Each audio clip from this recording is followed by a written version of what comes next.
নন্দীগ্রামে কে এসেছে? ভাইজান। পুলিশের ক্ষমতা হয়নি তাকে আটকানোর, অনেকবার আটকানোর চেষ্টা হয়েছে। তো আমরা যে কথাটা বলতে চাইছি, কলকাতার রাজপথে সেদিনকে আমরা এই বাংলার গরিব খেটে খাওয়া শ্রমজীবী আদিবাসী দলিত মানুষের অধিকার রক্ষার লড়াইয়ের জন্য, এই নন্দীগ্রামের মানুষের জন্য সেদিনকে আমরা মমতা বন্দ্যোপাধ্যায়ের কাছে কলকাতার রাজপথে একটা 10 ফুট বাই 10 ফুট জায়গা চেয়েছিলাম। আমরা আমার দলের সেনাপতি নওশাদ সিদ্দিকী মমতা বন্দ্যোপাধ্যায়কে 3 বার চিঠি করা হয়েছিল।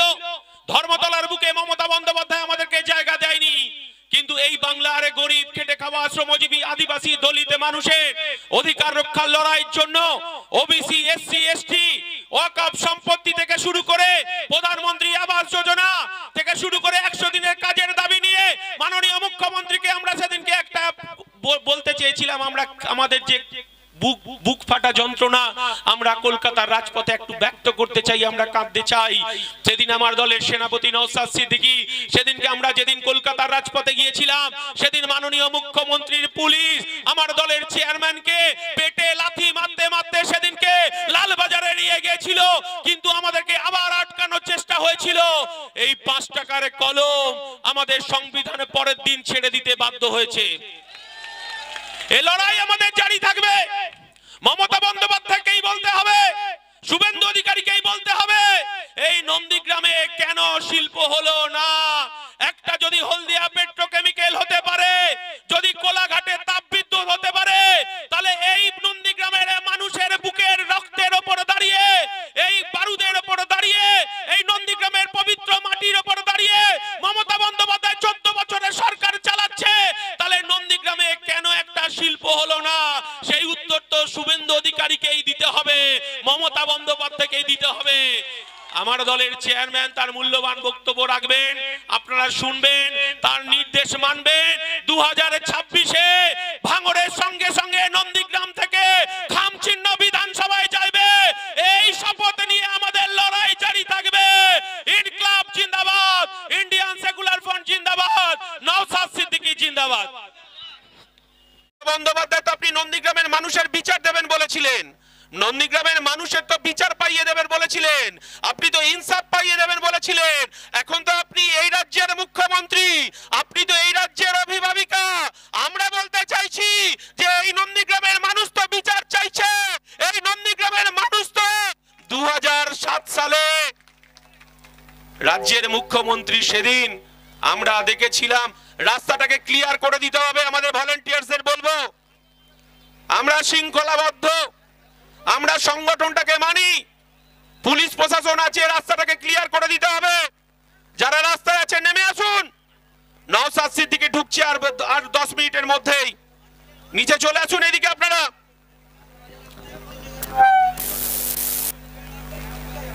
নিচে চলে আসুন। আমরা বলতে চাইছি আইএসএফ এর বিরুদ্ধে মিথ্যে মামলা হবে, আইএসএফ কে জেলে ঢোকানো হবে, আইএসএফ এর ঘর ভাঙা হবে, কিন্তু তৃণমূলের নেতারা শুনে যান, বিজেপির নেতারা শুনে যান।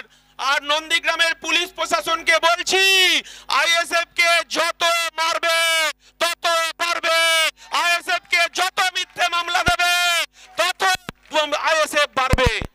আমরা এই কথাটাই বলতে চাইছি যে নন্দীগ্রামের মানুষ তারা ফুঁসছে, নন্দীগ্রামের মানুষকে ঠকানো হয়েছে। আচ্ছা, এসআইআর নিয়ে কেউ ভয় পাচ্ছেন নাকি? এসআইআর নিয়ে কেউ ভয় পাচ্ছেন নাকি? কেউ ভয় পাবেন না। এটা বিজেপি আর তৃণমূলের খুঁড়োর কল, ভোট ধরার কল। এই বাংলায় এই রাজ্যের মুখ্যমন্ত্রী কি বলেছিলেন? এই রাজ্যের মুখ্যমন্ত্রী বলেছিলেন যে আমার লাশের ওপর দিয়ে এসআইআর হবে, তাই তো? আমি এই পশ্চিম বাংলায় এসআইআর করতে দেব না। মুখ্যমন্ত্রী বলেছিলেন, কিন্তু রাজ্যে এসআইআর হচ্ছে। আমার রাজ্যের মুখ্যমন্ত্রী কোথায় মুখ লুকিয়েছে জানি না, কিন্তু আমরা দেখেছি মমতা বন্দ্যোপাধ্যায়কে এসআইআর এর ফর্ম নিতে। আমরা বলতে চাইছি এসআইআর হচ্ছে, এসআইআর হবে। আপনারা শুধু 2002 সালের ভোটার লিস্ট আর 2 কপি করে পাসপোর্ট ফটো রাখবেন।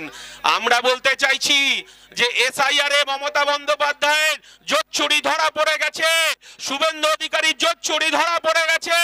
আমরা বলতে চাইছি এসআইআর নিয়ে যদি একটা বৈধ ভোটারের যদি নাম বাদ যায়, নওশাদ সিদ্দিকী রাজপথে থেকে প্রতিবাদ হবে।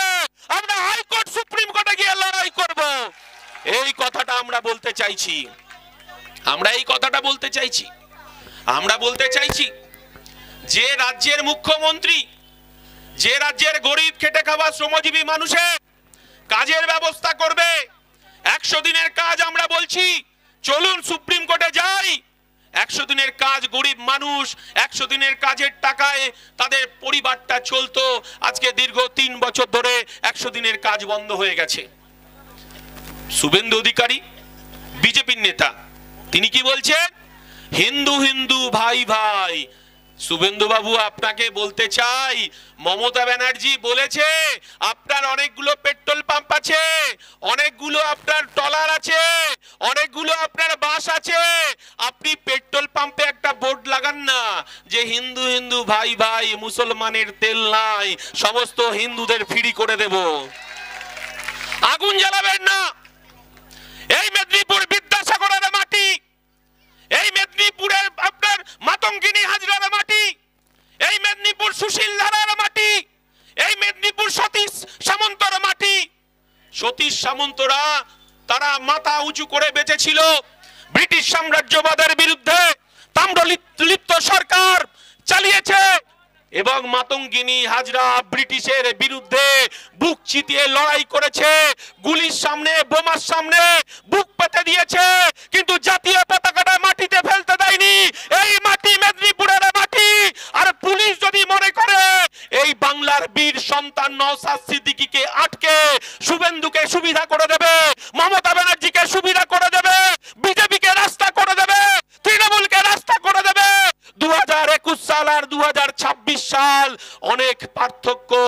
আমরা বলতে চাইছি 5 টাকার কলম দিয়ে যে পুলিশ প্রশাসন এখনো মমতা বন্দ্যোপাধ্যায় চটি চাটছে, আমরা বলতে চাইছি খাকি পোশাকের মাইনেটা দেয় এই নন্দীগ্রামের খেটে খাওয়া শ্রমজীবী আদিবাসী দলিত মানুষ। মমতা ব্যানার্জির কালীঘাটের টাকায় মাইনেটা হয় না। শুভেন্দু অধিকারীর বাড়ির সম্পত্তি বিক্রি করার টাকায় পুলিশের মাইনেটা হয় না। আজকে যাদেরকে পুলিশ মারছে, যাদেরকে মিথ্যে মামলা দিচ্ছে, এই গরিব খেটে খাওয়া শ্রমজীবী মানুষের করের টাকায় পুলিশের মাইনেটা হয়। আমরা খুব কঠিন পরিস্থিতির মধ্যে আছি। এরপরে আমাদের আরেকটা সভা আছে। আপনারা দুমুখো সাপ শুনেছেন তো? দুমুখো সাপ। আমার বাড়ির মায়েরা অনেক সময় রেগে গেলে বলে, তুই দুমুখোর মতো কথা বলবি না, সাপের মুখে চুমু খাবি না, ব্যাঙের মুখেও চুমু খাবি না। কিন্তু আমার বাংলার মানুষ দেখছে দুমুখো সাপ কাকে বলে। এই রাজ্যের মুখ্যমন্ত্রী মমতা বন্দ্যোপাধ্যায়, তিনি বিজেপির মুখেও চুমু খাচ্ছে, আবার শুভেন্দুর মুখেও চুমু খাচ্ছে। কারণ বলছে এই বাংলাটা যা সম্পদ আছে, এই বাংলায় যা লুট হয়েছে, এই মেদিনীপুরের কালীঘাটের টালির চালায় যতটা গেছে, ততটাই মেদিনীপুরের কাঁথি শান্তিকুঞ্জ ততটাই এসেছে। এই বাংলার যা লুট হয়েছে, এই পশ্চিম বাংলার ঘাট ও ঘাট ঘুরে কালীঘাটে যত টাকা গেছে, আর এই কাঁথি শান্তিকুঞ্জ সেই টাকা এসেছে।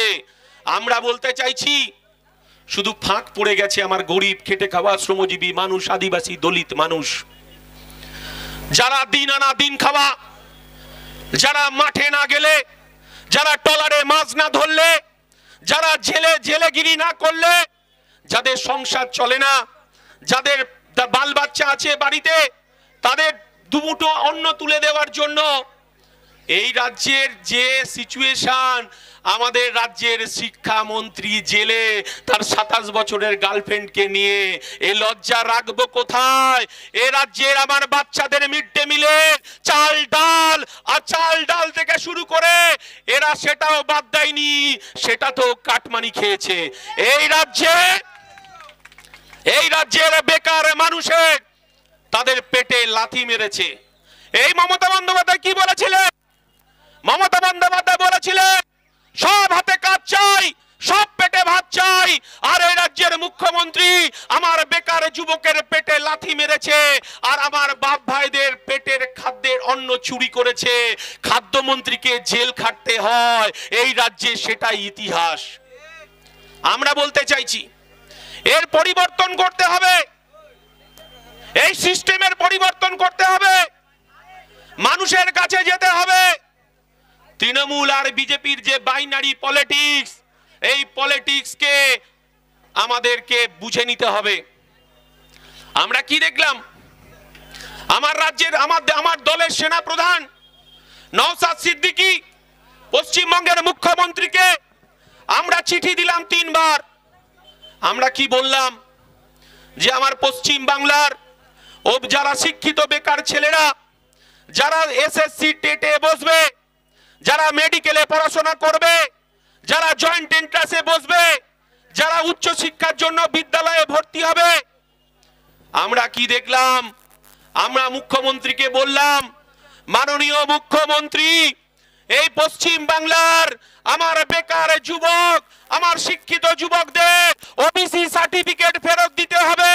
মাননীয় মুখ্যমন্ত্রী, আমার রাজ্যের যারা এসসি এসটি কোটায় মেডিকেলে পড়বে, যারা চাকরি পাবে, কিন্তু এই রাজ্যের মুখ্যমন্ত্রী এসসি এসটি সার্টিফিকেট উচ্চবর্ণ মানুষের হাতে তুলে দিয়েছে। যারা আমাদের পিছিয়ে বর্গের মানুষ, তাদের হাতে এসসি এসটি নেই। আমরা বলতে চাইছি ওয়াকফ সম্পত্তি তৃণমূলের নেতারা দখল করে রেখে দিয়েছে, ৭৫,০০০ একর ওয়াকফ সম্পত্তি দখল করে নিয়েছে। মাননীয় মুখ্যমন্ত্রী, ২৬,০০০ আমার বেকার যুবকের চাকরি চলে গেল, যারা স্কুলে চাকরি করত। আপনি এখনো পর্যন্ত তালিকা প্রকাশ করতে পারলেন না। মাননীয় মুখ্যমন্ত্রী, আপনার বুকের পাটা হলো না যে কারা তৃণমূলের কোন নেতারা চাকরি চুরির টাকা নিয়েছে।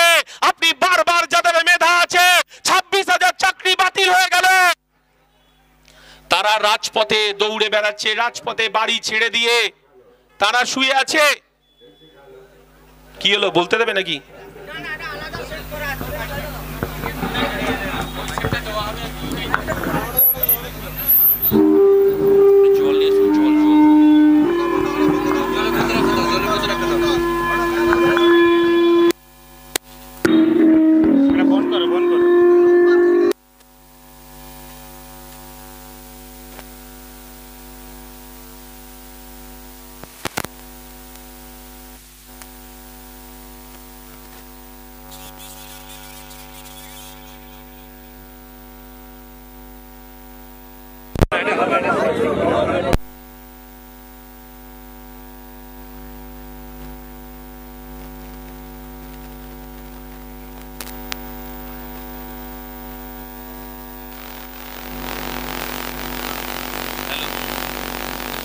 Hello hello.